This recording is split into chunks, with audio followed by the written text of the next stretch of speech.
I'm back with another TikTok roundup video because a few of you seemed to like this one last time. And especially as apparently, if you update your phone in the US, you can no longer download the app. So I'm from the UK and I've still got it. And I can update you on all the crazy things that have been happening. Some of them are for Instagram, but they're all crazy or insightful or something that has sparked some thought within me, within the space. You are getting what's on my algorithm. So that's why there's a mix of fitness, body positivity, and kind of nuanced takes about all of that stuff. And we are going to start off with a shocking CrossFit one. I haven't spoken much about this. I think probably people already know how I feel about it. The death of Lazar was absolutely tragic. It was horrendous the way it's been dealt with. I don't agree with a lot of the CrossFit space. I rarely talk about the CrossFit space anymore because it's so toxic and it's not inclusive, and there's just a lot of stuff that's going on that's horrific. A couple of years ago I started to distance myself from really talking about CrossFit generally, but this one I just had to show you because I can't believe this happened. So Brooke Wells was on a podcast, it looks like, and I'm shocked this didn't come out after the investigation, but this is something that I hadn't heard until I saw this reel. One of the guys, his name's Lazar, he was top 3, like maybe win this event, and they couldn't find him. He drowned. All of us were so traumatized. It was a 3.5 mile run into like an 800-ish meter open water swim. I was that depleted and I actually was looking for help. Most events, like there's no minimum work requirement at all. But with the swim, if you ask for help during it, you're disqualified from the CrossFit Games. Wait, the whole games? Yes. You like will not ask for help because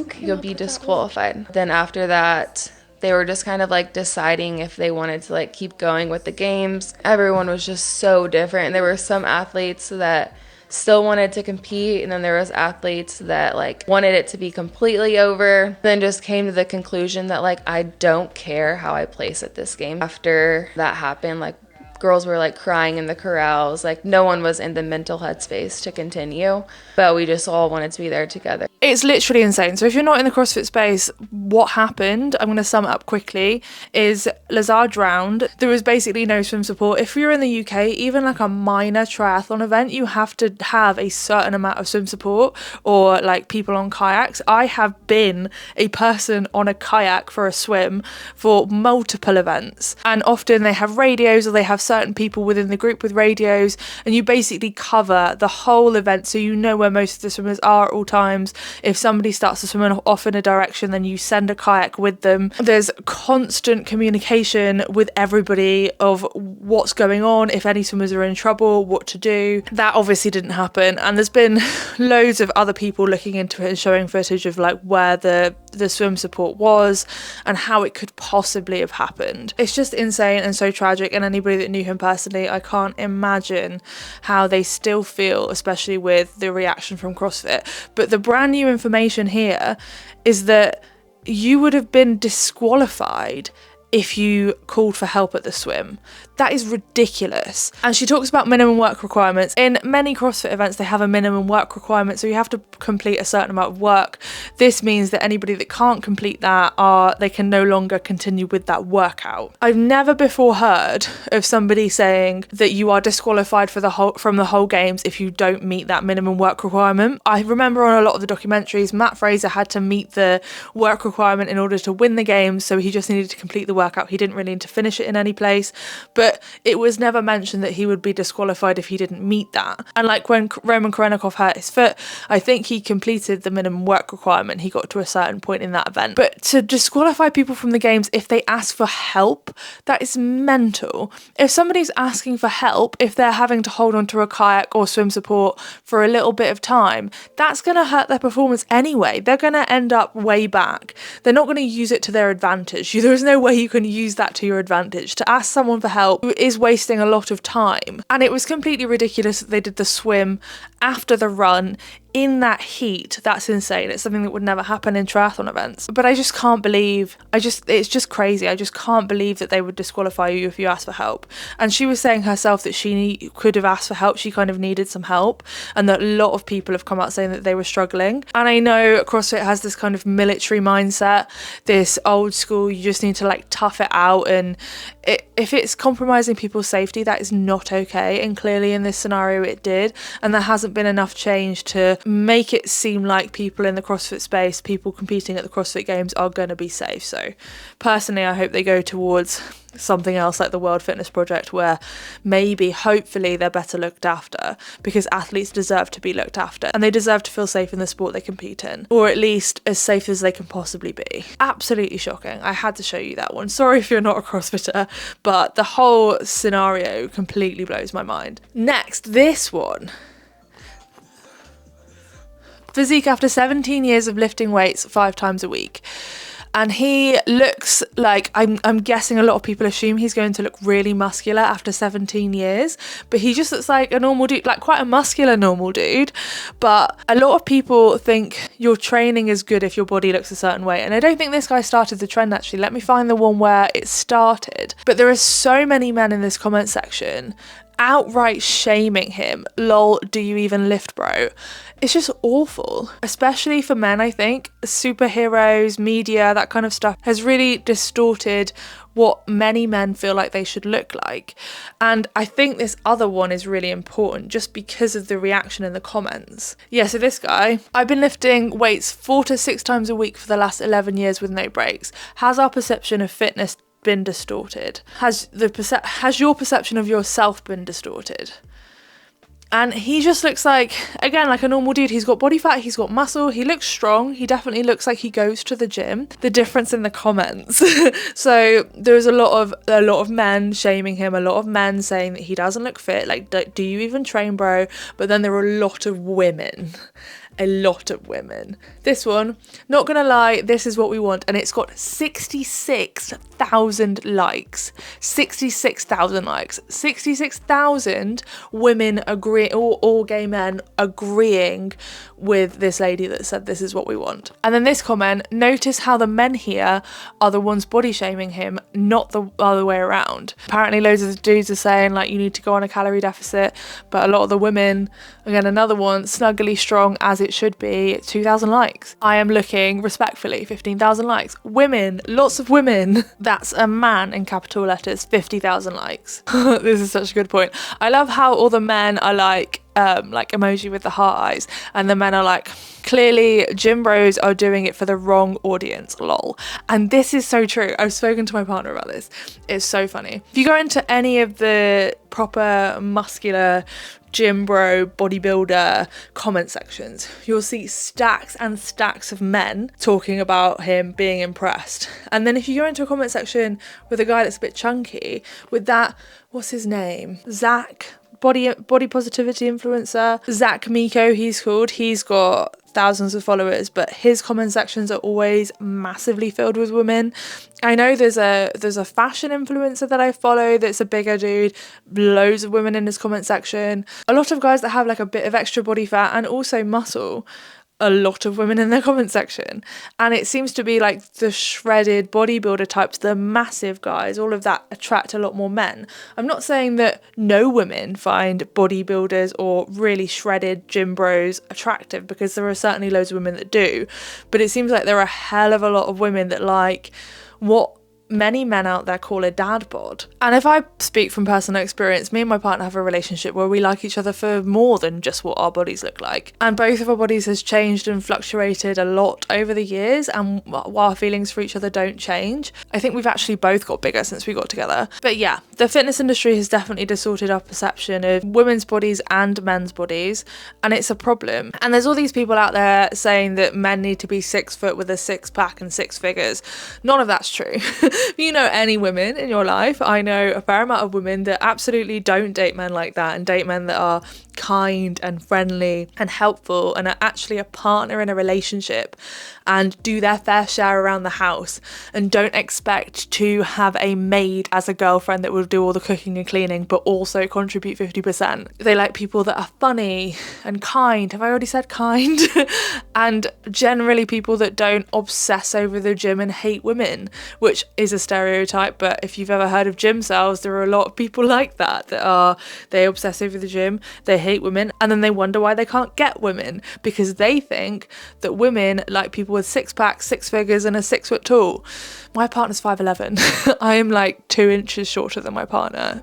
Maybe not even that. Go out into the real world and just see what real people like, and step out of the fitness industry mindset that you need to look a certain way, because you don't. Right, so let's look at this next one. Time to get these little muscles going. Let's get ready for the gym. That's my gym about a year ago when I moved, and I was really nervous doing it. Thinking these ones today, how cute is that colour? I haven't actually worn these yet. I was really nervous because I hadn't been to a public gym for about 2 years. And I was really worried that I would just look very different to everyone else there and that I wouldn't really like fit in. This bra, by the way, sensational. I got a pack of 2 on sale for like £4.50. Best thing I've ever bought. You know what? Yeah, I was right. When I got to the gym, I didn't look like everyone else there. The most beautiful thing was, neither did everyone else. There were people there that were training for events and marathons, and they trained like crazy. There was also people there that were at the very start of their fitness journey, and maybe it was only like their second time ever going to the gym. There was also a guy there who had cerebral palsy, and when I got talking to him a few weeks later, he was literally just training to improve his balance. That was his focus. He then asked me why I was there, and I said, honestly, I'm here for my mental health. The gym really helps me stay clear in my head.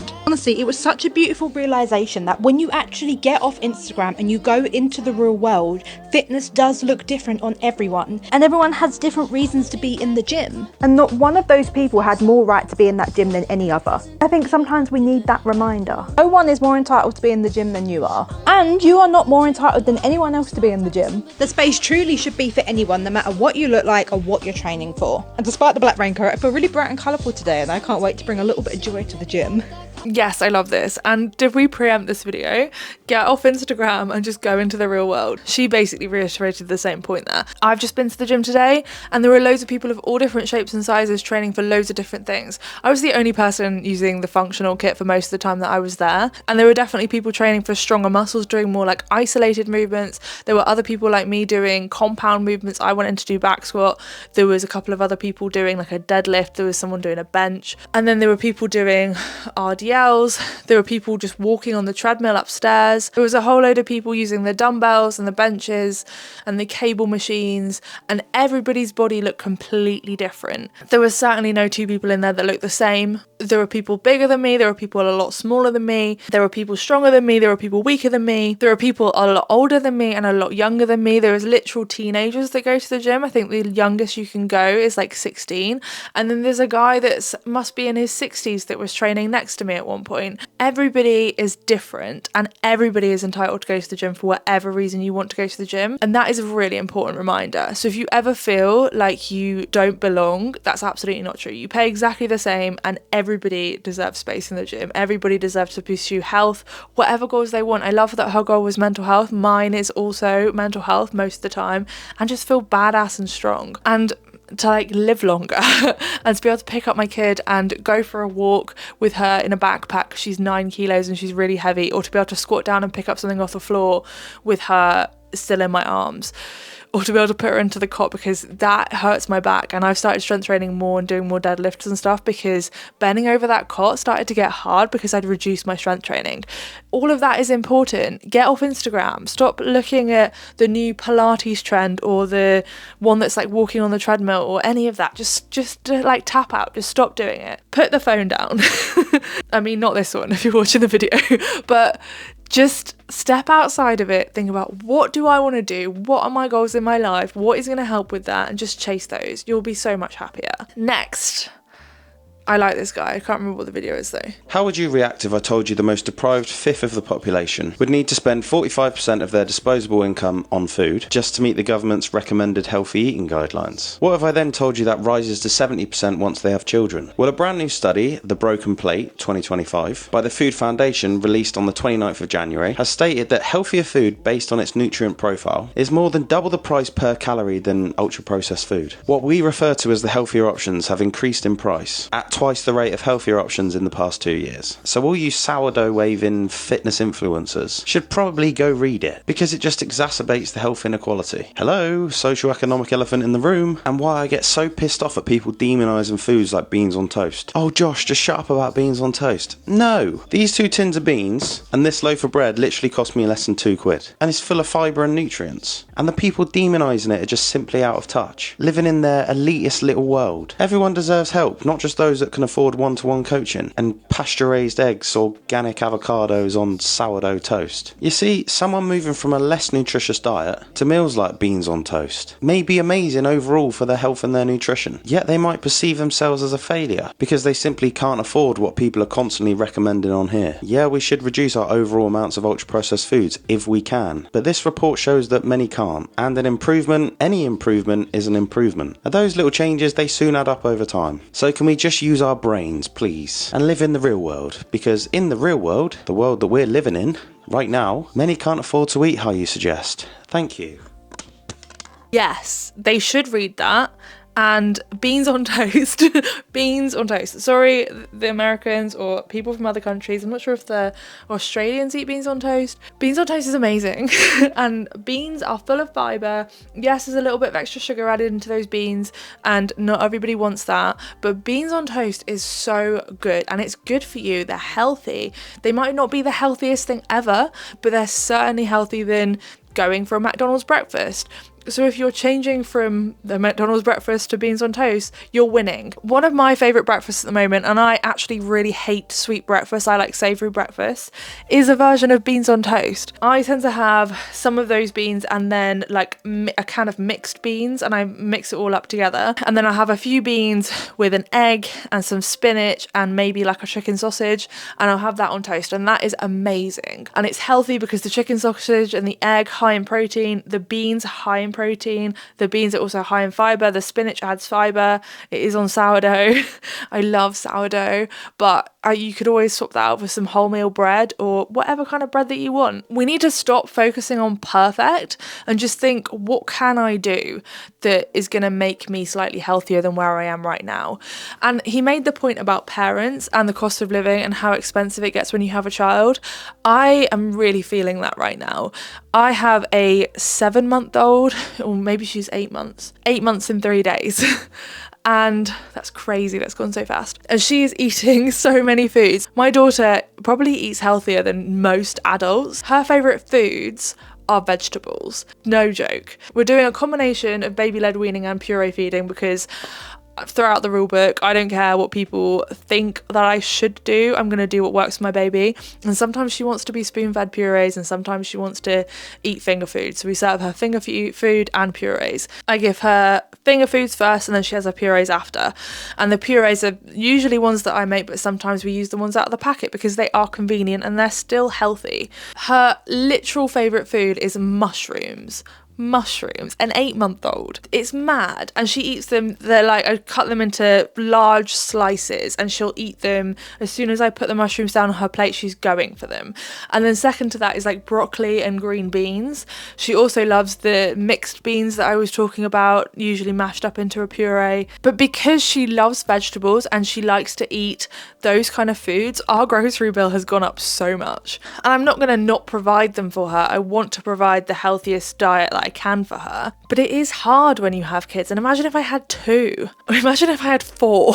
Like, I can't imagine being in a place in the world where you don't have full control over how many children you have, especially right now. That is insane. It's something to think about, something we need to remember.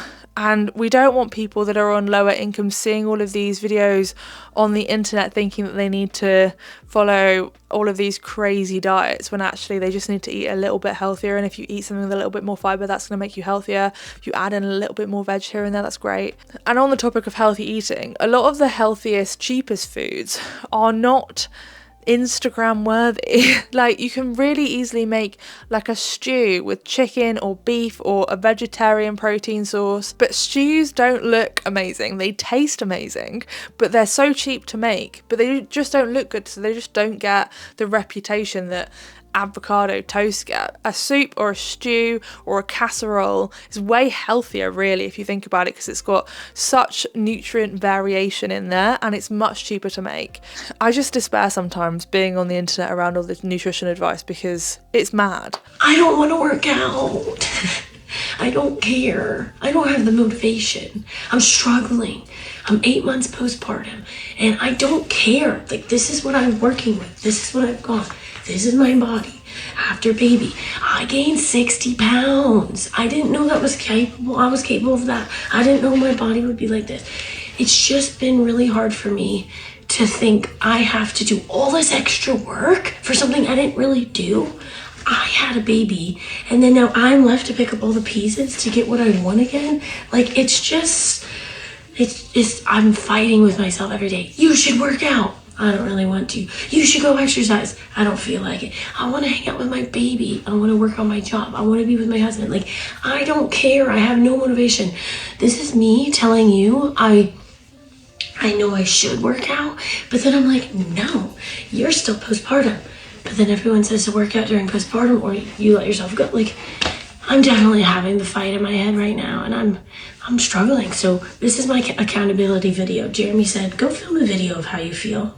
Post it or don't post it, but let other people know how you feel so they don't feel alone, and maybe they'll encourage you to do something like pickleball, paddleboarding, taking walks. I don't know. But all I know is I'm done with the pressure. I feel that so much. I want to hang out with my baby. I want to see my husband. I want to work on my job. Yes, I feel that. It's so hard. Fortunately for me, working out is something that I literally need to do, otherwise my mental health goes to absolute shit, so I do it. But I totally relate. There are a lot of people that feel like they can't go to the gym and they don't want to go to the gym. Like, why would you want to when you've got your baby at home and you want to hang out with your baby? It makes me so sad that she's focusing on her body so much, and I think we just don't see enough representation of what postpartum bodies look like, and that she sees it as like a problem to be fixed. Whereas we should try and exercise, and a lot of people have said this in the comments, that she needs to focus less on what her body looks like and more about what exercise can do for her and what it can help with. And I said this before when I talked about walking with my baby and carrying her in like a hiking pack. I try and think about all the fun, active things that I want to be able to do with my baby in the future, and that's part of what motivates me to exercise. But at the end of the day, we don't really need motivation. We can start with action. If it's something that we want to add into our life, you can start with action. You can go to the gym, because most of the time I'm not motivated. I definitely wasn't this morning. And then you might end up motivated halfway through. Sometimes motivation arrives a bit late, and that's okay. For me today, motivation didn't arrive at all. I hated my whole gym session today because I was up at 4 a.m. and I was really struggling. But I exercised anyway, and I feel a little bit better, and I know my body is going to thank me for it later. And that is maybe more what we need to focus on. I also like her ideas that she came up with, like paddleboarding or pickleball or going for walks. Working out doesn't always have to look like going to the gym. It can be something that's fun and that you enjoy, and actually that's probably the best way to make it more consistent. Yes, it's ideal to get some sort of strength training in there and get some cardio in there and a certain amount of minutes of cardio, but if you're just starting again and you're just kicking off your fitness journey, or even if that's what you want to do for the rest of your life, you don't have to follow these guidelines. They're all personal choice. And if you're someone that just wants to exercise more, doing something is a massive win. Just try and steer clear of using your body as motivation for that. Try and steer clear of shaming yourself into doing it because your body doesn't look how you want it to look. Oh, and let me address the postpartum thing. I've had a few comments saying, oh, she's just going to say she's postpartum forever. Well, yeah, I literally am postpartum forever, because your body changes irrevocably. There is no going back. Your organs have shifted, your pelvic floor has changed, everything has moved. You will be postpartum forever, and it takes up to 2 years for your body to recover postpartum. So yes, I will be 24 months postpartum. Someone said in my comments, or will you be saying when you're 168 months postpartum? Maybe I'll do a post like that, because I will still be a mum then. I still will have had a baby. Any of you men in my comments saying, oh, she's still postpartum, yes, you will never grow a baby inside your body and know what that feels like or how hard that is. If you've ever ever front carried a baby that's around 5 kilos in one of those carriers, I'll put a picture up, that is what being pregnant is like 24/7, 7 days a week. That kind of pressure on your pelvic floor, not to mention I probably had HG, I was being sick multiple times a day, along with loads of other really difficult symptoms. The pressure on your pelvic floor, everything, your abs, they're stretched and moved out. I had a C-section, like, yeah, you're postpartum forever and it's still relevant. In fact, a lot of coaches, and I'm one of these people that would recommend you completely resetting all of your PBs when you're postpartum, because your body, it's like I have been through major surgery. It's like you've been through major surgery. Your body has changed so much, there's almost no going back. And if you've had more than one, even more so. So yeah. She can say she's still postpartum because she is still postpartum, and it definitely will still impact her and me and any other mum in your life, possibly for the rest of their life, but certainly for the 2 years after they've had a child.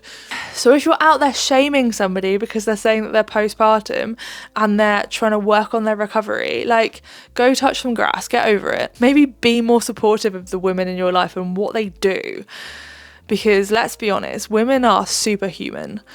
Okay, next one. We've got a carnivore one. I spectacularly fell off the carnivore diet because it's basically a macho eating disorder. Here's what happened and why you shouldn't do this diet. I'm not going to argue with anyone about whether it's nutritionally healthy or not, because both sides of that argument have been done to death. And also, a healthy diet is about far more than just the biological mechanisms that occur, because food is social, and that's why the Mediterranean diet is so healthy, because that's a social diet. First up, the carnivore diet is simply the most restrictive diet I have tried. It is a diet for people who hate food. I personally love food, therefore the carnivore diet is absolutely stupid, because I can't even eat that. Secondly, food is a social thing. We do it with other people. We enjoy meals. We break bread. A few weeks ago, I went out with a bunch of other content creators for a lovely big social night out. Lots of good friends. I tried to stick to the carnivore diet, and I sat there on my own with my glass of water having no fun. I don't need alcohol to have fun. I often go for months at a time without drinking any. I also know that it can be fun to drink alcohol, which meant I was excluding myself from a shared social event for no other reason than some arbitrary rules in a stupid diet. I had a couple of drinks, and then of course I fell off the diet hard. On the way home, the kebab shop was calling me. I stopped and got chips and kebab, and then I walked past McDonald's afterwards, and I couldn't resist getting a cheeseburger. Now, make no mistake, this was a binge. If you're on a happy, healthy diet, you don't buy a kebab and a cheeseburger afterwards. That is a sign of someone who is deeply unhappy with their relationship with food. And the next day, I was like, it. It's Christmas in a couple of weeks, and I want to eat mince pies and Christmas pudding and maybe eat some Pringles and chocolate, put on a little bit of weight, and just have fun with my family and friends. The carnivore diet simply doesn't allow that. It's basically the illiterate child of the diet world. And loads of people will go, oh, you should have done it for 6 weeks, but it's still a macho eating disorder if you do it for 6 weeks. I would rate it 0 out of 10. A macho eating disorder. I mean, so he definitely had a binge. That, I've seen that so many times. I've done that myself, falling off a diet and binging everything that I could possibly have that I have not been allowed to have for so long, and definitely used to coincide with alcohol. I'm actually 4 years sober now, coming up to 5 years sober, so that's not something that happens for me, and I don't feel like I'm missing out if I don't drink alcohol. I'm also a massive introvert and would much rather be at home with a book than out partying. But I get his point. I don't understand these people doing the carnivore diet. None of it is based in facts or science. A lot of it is very unhealthy. They have this weird conspiracy that actually the government is trying to make us all sick, and really the real diet that's healthy is eating a load of red meat that's high in saturated fat, and actually having high cholesterol is a good thing. It's all crazy. Oh, and vegetables are poison. Did you know that vegetables are poison? What? It's literally insane. No wonder he fell off it. And I really wonder how many people actually do the carnivore diet and do it consistently for however long. Like, I don't think it's a sustainable diet that you could stick to for a certain amount of time. And even if it was, he's right. People that do it must hate food. I mean, maybe you just love steak, because who's affording that? Who's affording buying so much steak and minced beef? That minced beef cereal that I did in my last video, insane. Who eats minced beef as a cereal? I just can't. I despair. But yeah, if you want to do it, you do you, hon. I'm not your mum.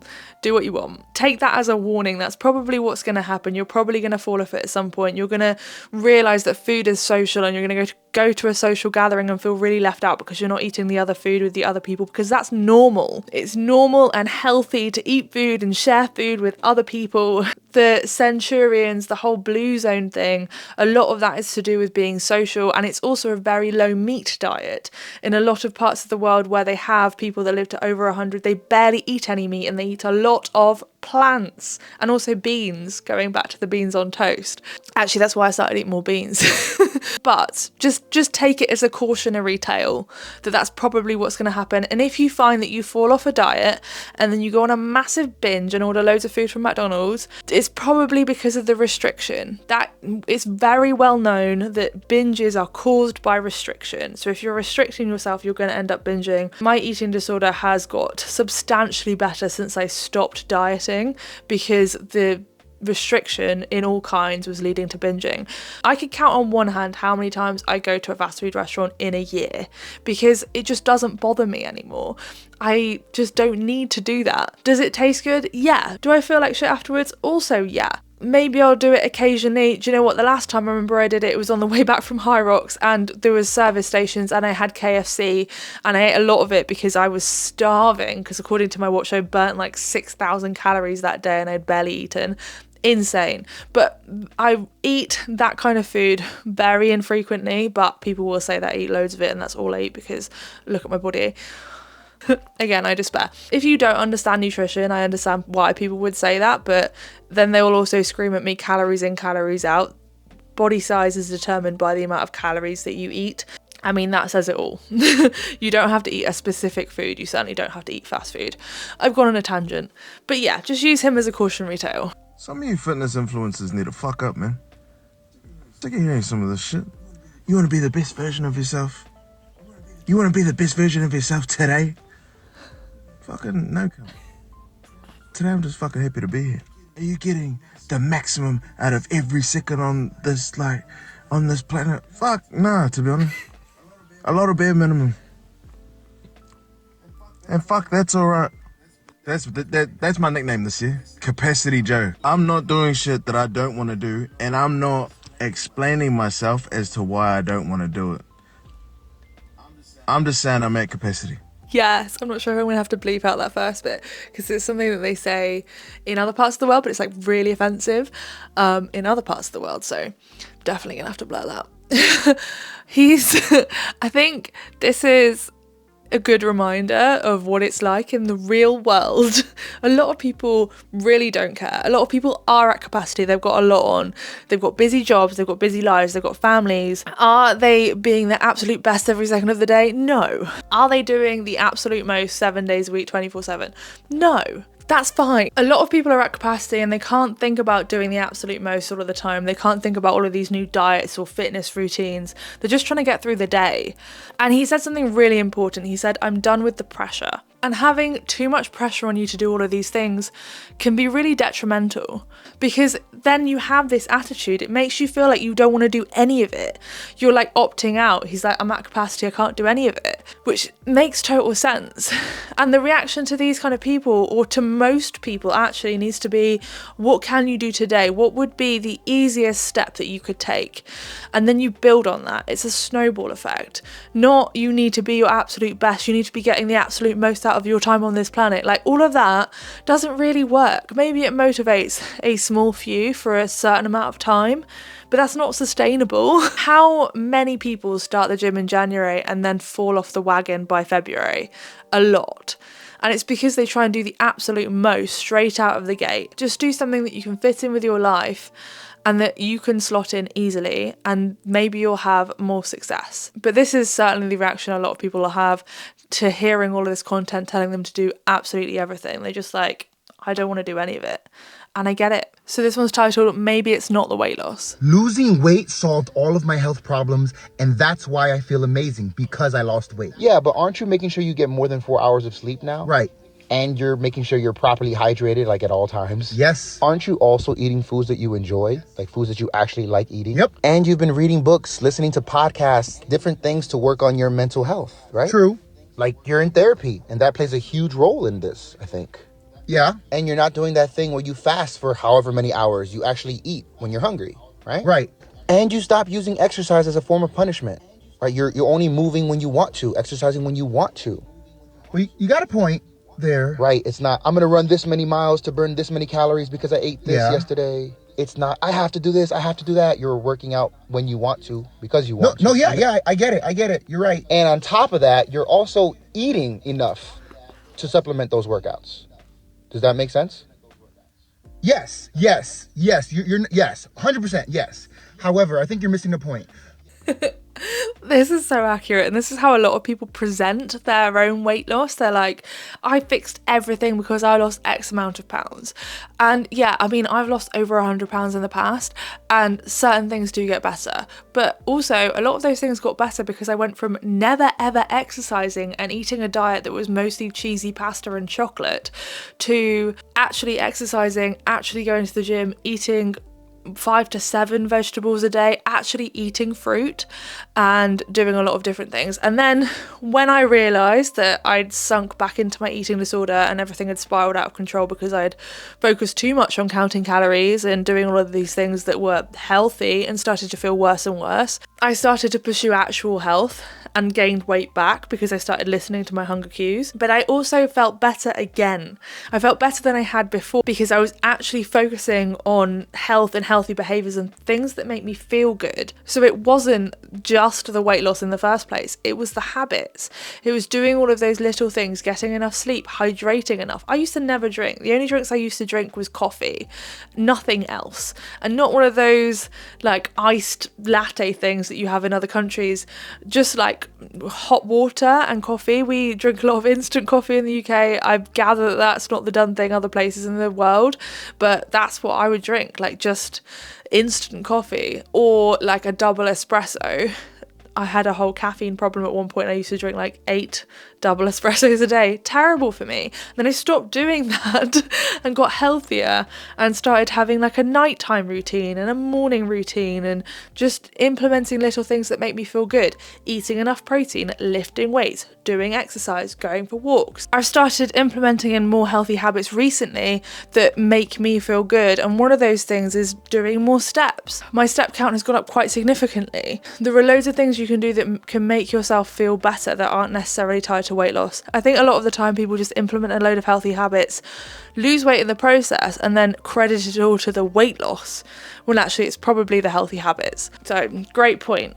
So the next one's from Ben Carpenter. It sounds like he's showing a bit of love for the carnivore diet. I am going to get some backlash for this, but I think the carnivore diet can be great for some people's health. Sorry, I forgot. Now, if I did it personally, I would make a couple of teeny tiny tweaks. Firstly, let's all agree that it's a bit silly when some extreme carnivores only eat beef. Not exactly great for nutrient diversity. So it is great that more carnivores are starting to admit that it is better with eggs, fruit, and dairy. At least. But rather than nursing a metaphorical hard-on for steak, personally I would prefer to incorporate more lean meats and fish. And rather than just adding fruits in, it is probably wise to bring in some vegetables. I also think that nuts and seeds are nutrient dense and linked with better health outcomes. And for the same reason, I like beans and legumes. Now finally, and somewhat controversially, I also like minimally processed and whole grains. I think once you make these very small tweaks, the carnivore diet actually looks quite a lot better.